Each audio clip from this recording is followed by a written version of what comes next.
Welcome to Grey Primer, a weekly show that's mostly about miniatures. My name is Nick, I'm your host, and in this episode it's time for the Imperial Guard to bring out their big guns, to bring out their Battleforce, with the Bastion Platoon.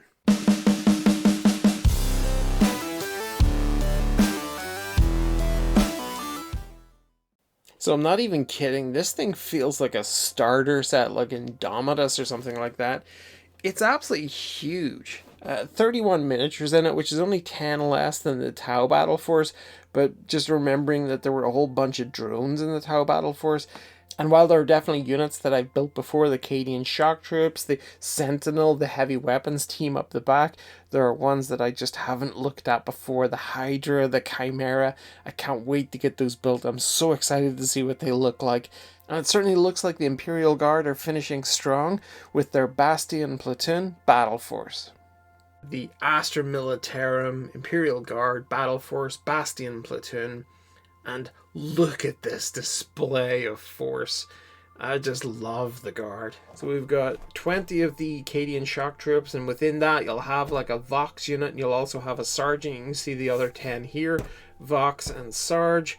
Then we've got the Chimera down at the bottom, my first one of these, my first ever Hydra that I've built. Got a Sentinel over here, we got 3 of the heavy weapons units. I've of course built those before, but this is an opportunity for me to use some of the weapons that I haven't done before, have a little bit more play with the layout and the accessorization of the base there. And then the first time ever I'm doing the Cadian command squad. I haven't done that before, this one here. So yeah, few bits of new stuff, a few bits of familiar stuff, and again an ongoing challenge to make even the most familiar kits an interesting building process. A really decent amount of plastic here. I'm gonna just look at all of this. Magnificent. Let me just separate out all the duplicates because there are a few. Okay, so we actually had 4 of this sprue. These are the standard Guard troops, the standard Cadian shock troops, and then these are the twin sprues for the heavy weapons team. And I just love the weapons in this. There's something about me. I just love this shovel too. Got a big bag full of 25mm bases here. And then we have this sprue, which was the Chimera. This is exactly the same sprue as is used in the Hydra. They use the same body and tracks, so I'm only really needing to show one of those. Size-wise, it looks quite similar to the Leman Russ. I've never built a Chimera or a Hydra before. I only built my first Leman Russ recently, so it'll be interesting to see how these sit side by side with the Leman Russ. Here we have the Sentinel sprue. Yeah, really nice kit. Looking forward to building another one of these. And judging by the huge guns over at this side, I'm going to assume that this is the Hydra body. And yeah, this is great. Like, there are Aquillas everywhere in this kit. This is like all across here as well. That's brilliant. And then this must be the Chimera. Looks like there's kind of a dozer blade option here for the Chimera. That'll be cool. Have a look at that. I'm excited to see if there are other variant builds within the same kit. Lots of weapons. Most likely a hunter-killer missile at the back there. Our favorite one-shot death from afar munition. And then this looks like the Cadian command squad. The sprue's a little bit more spaced out, so slightly older, I'm thinking. Let me see if I can find a date. Yeah, 2008. And seeing these pistols here, it gave me an idea. And here's my pitch to you, Games Workshop, if you're listening. Much like your Skulls kit that you do, it would be ultra cool if you could do a Weapons of 40k kit, which would just be like maybe 4 or 5 sprues just full of different weapons from 40k, like a Tau sprue and an Orc sprue and a Space Marine sprue. And all you would do is like even a sprue this size, like I don't know what you call that, a third or a quarter or something. And while it's mostly firearms, you could also have things like combat knives, water bottles, grenades, and then also things like Aquillas or purity seals. I think that could be so cool to just be able to get like a box of guns. That's my pitch. And you could call it the Quartermaster Box, something like that. So this is a chunk of stuff here. like bunch of larger bases as well. I'm assuming that's the Sentinel plus the heavy weapons teams. Okay. Here we go. This is the tank transfers. Ooh, white tank transfers? No, it just says Cadian transfer sheet. And because it's white, it's going to be hard to see. And hopefully you're able to pick out most of that. So I have not got one of those before. That's neat. I think there are more transfers. Yep. So this is another tank one. So one for each of the tanks, the Chimera and the Hydra. So I'm not going to labor over these too much. The Cadian Infantry Squad, these are all full color manuals, which is lovely to see. And it's only the larger kits there, the two tanks that are black and white, slightly older style. I think I can build Cadian infantry in my sleep now. Very straightforward.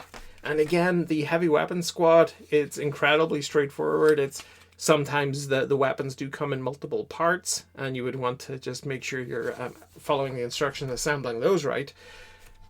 But you do you. And then we're into the Sentinel. Is a much chunkier manual. The Scout or the Armored, follow steps 1 through 6, or 1 to 2, and then skip to 7 to 9. I've said it before, but if you are going on something like this, just put a post-it over step number 3, and maybe write the number 7 on it to remind you to jump over a few steps. Full color manual, lots of detail at the back there for data sheets and the like. And then actual separate section for the Armoured Sentinel. Cool. Then the Cadian Command Squad, and again, full color. Lots of lovely detail in there. Are there 2 banners or just... Okay, so there are 2 options on the banner. That's what it is? That's very neat. And then we're into the black and white instructions for the Chimera. You are just matching it up by sight, hoping you're using the right piece. I've said it many times before with instruction manuals like this, just dry fit first. Nice, there it is. There's the instructions for the dozer blade as well. Whew, you gotta love a dozer blade. I'm not building this for me, so I've got to check with the person I'm building this for if they want a dozer blade or not. But here we go, the Hydra and the Wyvern. Oh, decisions. Thankfully not my decision to make. I will phone a friend, the friend these are being built for, and he'll tell me. Don't build a Wyvern, he'll probably say. Mostly exactly the same instructions as the Chimera. And then we start to go off with the different layout at the back here for the weapons platform. Significantly different at this point. But very clever on Games Workshop part to be able to get multiple uses out of the same base design. But I'm going to go get these all built up. It'll take some time, but for you, it'll be the matter of a click of a fingers. So I'll be back in a...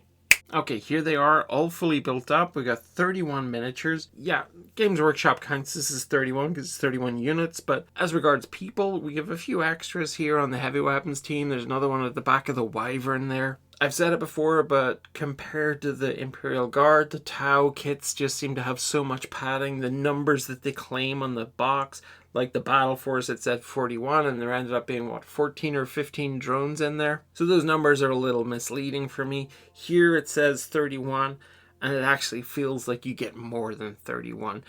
But is there padding here?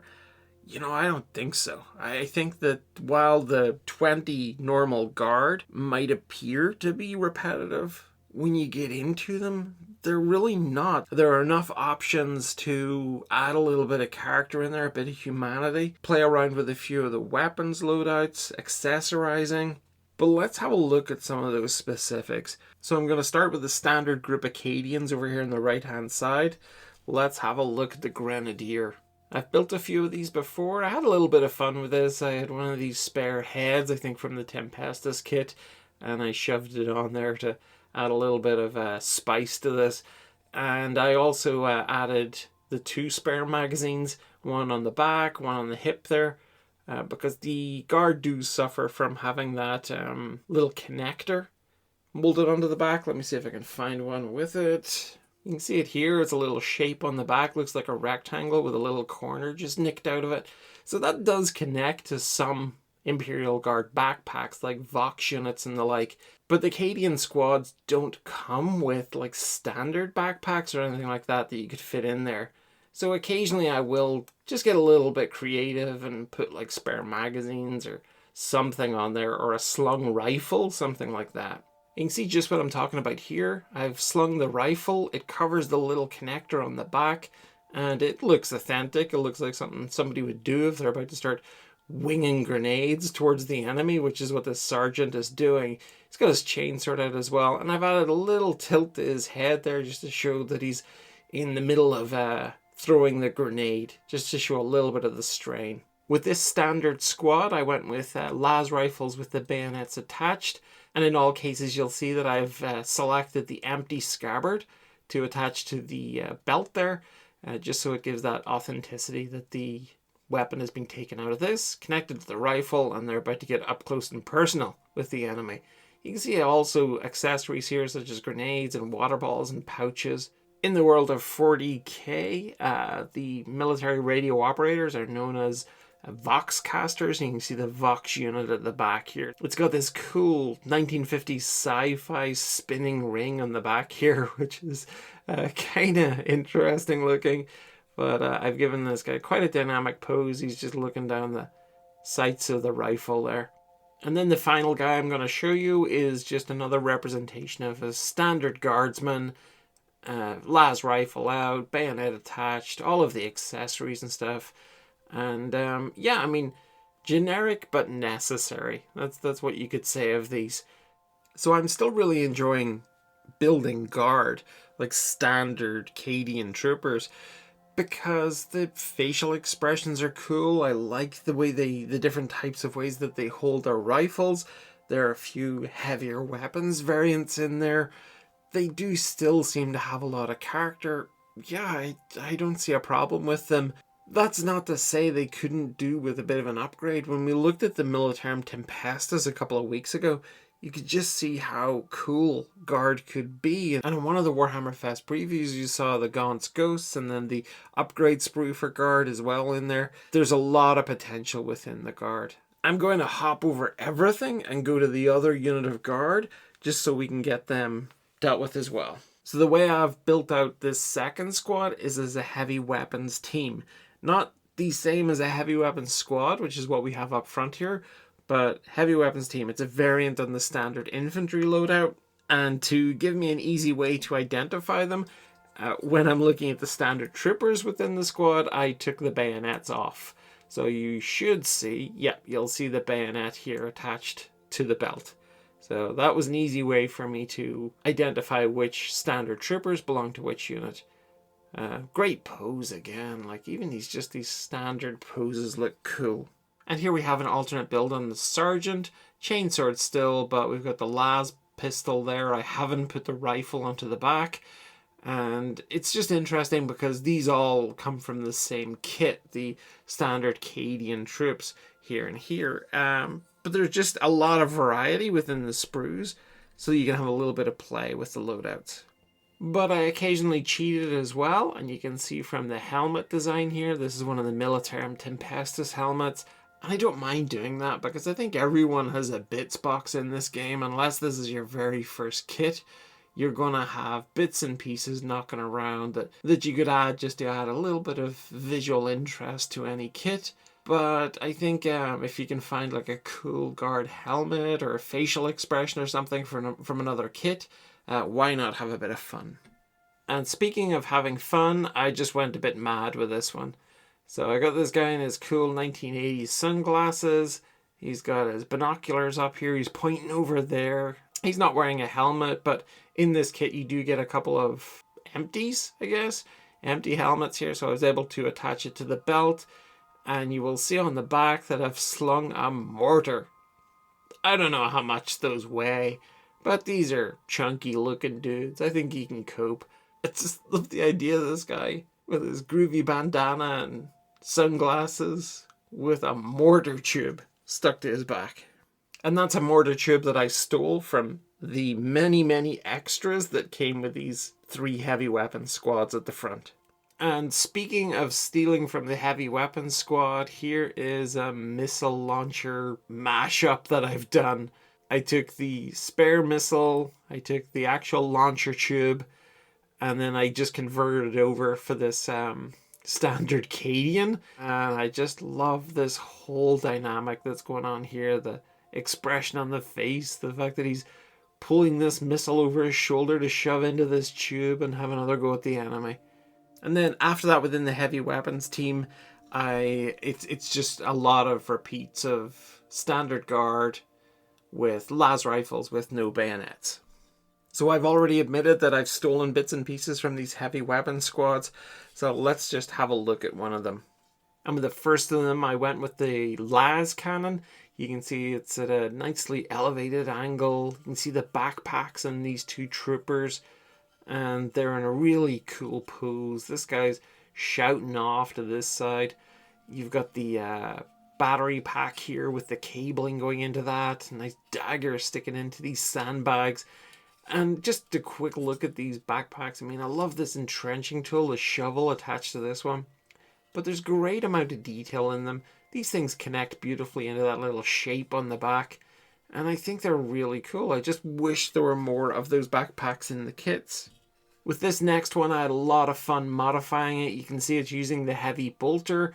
And it's a belt-fed weapon. So you've got the box of ammo with the ammo belt going up into it here. But because you get a few spares with this, what I actually did was close this lid over on this, drip the rounds down onto the ground, so it looks like there's a spare box just ready to get fed into it. And I really like the way that turned out. Because this operator's got his hands full, I've got his standard las rifle just resting against that ammo box, and I thought that was a nice touch. And yet, I absolutely took the spare standard from the command squad, and I put it onto this dude here. And I thought this worked really well as a mini diorama. I took the dagger out of the sandbags and replaced it with one of the shovels that's just been stabbed in there. And then for the final one, I've gone for a mortar team. And as you can see, this dude is feeding a mortar in as we speak. He's got another one in his other hand, so he is really pumping these things into this. He's actually got two spares stacked up here against these sandbags. Hopefully you can see that. The entrenching tool is kind of shoved underneath that sandbag. His spotter is spotting. I slung actually both of their rifles I slung onto their backpacks there. And it's another of these heavy weapon squads that I think worked really well. With a bit of imagination, playing around with the available accessories, I think you can make some really cool looking set pieces. And now we're on to the Armoured Sentinel. You can also make this as a Scout Sentinel with a cage visible here and then the operator sitting inside that. But this is the one with the battened down hatches. And you also have a couple of different weapons options for this. This actually has been outfitted with the plasma cannon, which I think is just a cool looking weapon. I've also fitted it with a chainsword underneath, which I think is really neat. This always makes me think of Scout Walkers in Return of the Jedi. You know, fighting the Ewoks and through the trees and getting completely trashed by them. I added quite a rakish angle to the legs here. You can just see it there. It's an unusual kit to try and get action into. I'm fairly happy with the pose here. I think it still looks pretty neat. So let's now talk about my first ever Chimera build. This was so much fun. I love the look of it. I love that dozer blade at the front. That's just so neat. I give it some like nicks and scratches there just to give the sense that it's seen its fair share of damage and wear. I got a flamer unit in behind it here for anyone that gets close. Multi-laser up top for anyone that's in the distance. You got these 6 stubbers. I think they're stubbers pointing out from the main body here, and I put them out in sort of like a combat hedgehog look to it. I got the smoke grenade launcher at the back here over the main back door, and I just really enjoyed building this. I think it's a cool looking tank. I can see why it's used as the base for so many tank variants. It's just lovely. Up top I went with the heavy stubber. You can see it just drooped off to the side of the turret here. It's attached by this nice little angled pintle. And then the commander has pushed open the hatch here and is looking out the top. He's got his bolt pistol in his hand. And I like the way he's holding on to the edge of the turret. There's just something neat about that. You got a spotlight in the side here as well, some radio antennas, a little satellite dish too, which I hadn't seen anything like that before. And yeah, what a great bit of kit. The turret does still rotate. Try to do that safely. Yep. And you'd be able to take that off completely once you rotate it to a certain point. A great experience building my first Chimera. And then for the Wyvern, you can see that its DNA is Chimera. Its base here is. I'll actually take the main weapons platform out. It just pops out like that. And you can see the two of them beside each other. It's the same core, but they're different enough in many, many ways. There's no dozer blade on the Wyvern, although you could probably attach one if you had a spare. You do get this additional platform at the back here. We've got a spotter there. He's actually got what looks like a map or something in his hands. I don't know if you can see that, but that's a lovely detail, and he's got his finger up to his earpiece there. And then you can see where the actual main weapon system clicks into, and it's just really nice. Connects in very easily. You can retain the rotation on it as long as you don't glue it. You also have rotation on the main weapons here on either side. And the weapons I went with on this particular one are the twin-linked Storm Shard mortars. I could have turned this into a Hydra if I'd gone with the Hydra autocannons. So I'm just going to pop this off to give a better look at this actual part of the unit, because it is pretty cool. You can just see the gunner there is strapped into the targeting system, the firing system, and in front of him is a really cool monitor. I think that's such a neat design touch. There's a lot going on in behind there. And I really think that could be a cool painting experience in there. You'd even get some object source lighting, having maybe the glow of the monitors on his face. But one rather strange thing with this construction was I'm just going to pop one of these weapons off the side. So this part here connects by a very thin piece of plastic to the main body of this swinging turret. And it really struggled to connect for me. It struggled to stay in place with normal plastic cement, and especially with you being able to move these up and down. It's putting load on that, so I just didn't trust the plastic cement to hold it, so I actually put a little bit of gel super glue in behind that, and it seems to be holding much better. But apart from that, the building experience was really positive. So the final unit in this immense Astra Militarum Imperial Guard Battleforce is the Cadian command squad right here in the center. And there's a reason I've left it to the last, and that's because it actually contains one of my favorite miniatures of all time. But I'm going to leave it till the very last to look at. So let's start with the company commander. Company commander has this very cool servo skull. It's connected by these tendrils to his body. He's got his power sword, his, I think, bolt pistol. Yeah, I went with the bolt pistol in this one. He's got a really cool cap, great expression on the face. I love the great coat, really nice. A nice variation on a commander. Up to now, I've only really been dealing with the commissar miniatures. I've done a few of those, and I like this guy. I do like that servo skull sort of floating above. Servo skulls are so common within the world of 40k, and really you don't see a lot of them coming in these kits. Next up is the command squad Vox operator. He's in a crouch position, speaking on his mic, and he's got that groovy sci-fi backpack going on there. I love the way he's holding his rifle here. It's resting on his thigh there, just by the hand grip, and it's just such a natural look to it. It's a really nice pose. Next up, we've got the sniper of the piece. Look at the size of the scope on this rifle. I do really love that he's got a cigar in his mouth. It's just so 1980s action movie, the way he's strutting across the battlefield, his poncho flowing. He just looks so cool. And second from last, we have the regimental standard bearer. And I really like this pose. I ended up putting the base of the standard just on the tip of his toe there. I think he's trying to keep it out of the mud. But what I love about this is, hopefully you can see it, the scarring on the face there of this character. It's very severe, but it just makes it look so realistic. A lot of the veterans within the guard would have a lot of, damage, heavy scarring. They would probably have replacement limbs, augmatics, things like that. Speaking of which, I think actually the commander, I didn't mention that, but you can see that his left arm there is a replacement. He's been given an augmatic arm. And it just elevates this kit for me. Tiny little details like that. And then finally we come to a miniature that unexpectedly has popped into this kit. And it is one of my favorite minis of all time. It just hops straight in there. I'd say top 5 of all time. And let me just grab it for you. From the back, it just looks like he's got his rifle slung. He's carrying his helmet, which is kind of interesting. But nothing much to write home about yet. Then we get around to the front, and you can see why this miniature captured my heart. Look at the left arm in a sling. It's his entire pose here. He's just trudging back home, it looks like, carrying his helmet. He's received a severe injury. But if you look at his face, it's the most sorrowful expression. There's just something incredible about the way this miniature looks.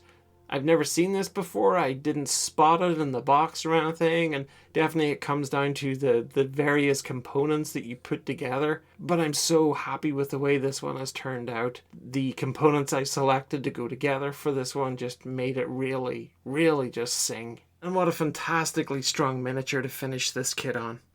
In terms of a review score, it is really hard to take points away from this. And the only things I could really think of is that there's a lot of sort of standard troops. But this is still a model kit that has to give you enjoyment as you build and paint it. So maybe it loses a little bit in having just quite so many standard troops. And if I'm being ultra critical, I would say that perhaps having the 2 Chimera based tanks wasn't the best approach.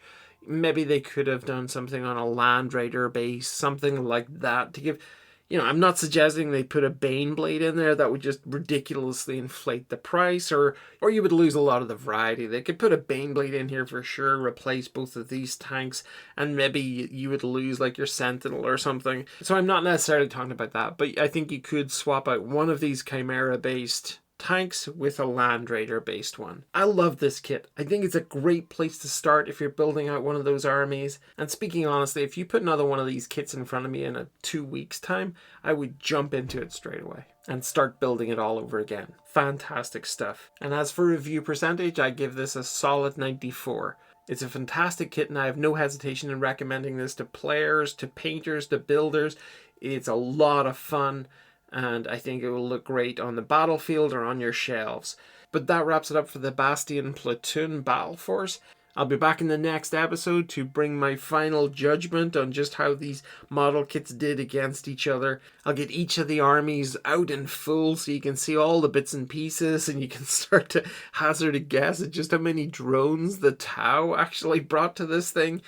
And I'll deliver my final thoughts about the experience of just dedicating a month to 2 warring factions, kit versus kit, and we'll see just who the winner is at the end of all of this. So until then, thanks so much for watching. I hope you're enjoying this content. Share it with your friends if you think they might like it. Subscribe if you aren't already. You can comment down below as well. And until the next episode, take care and bye-bye.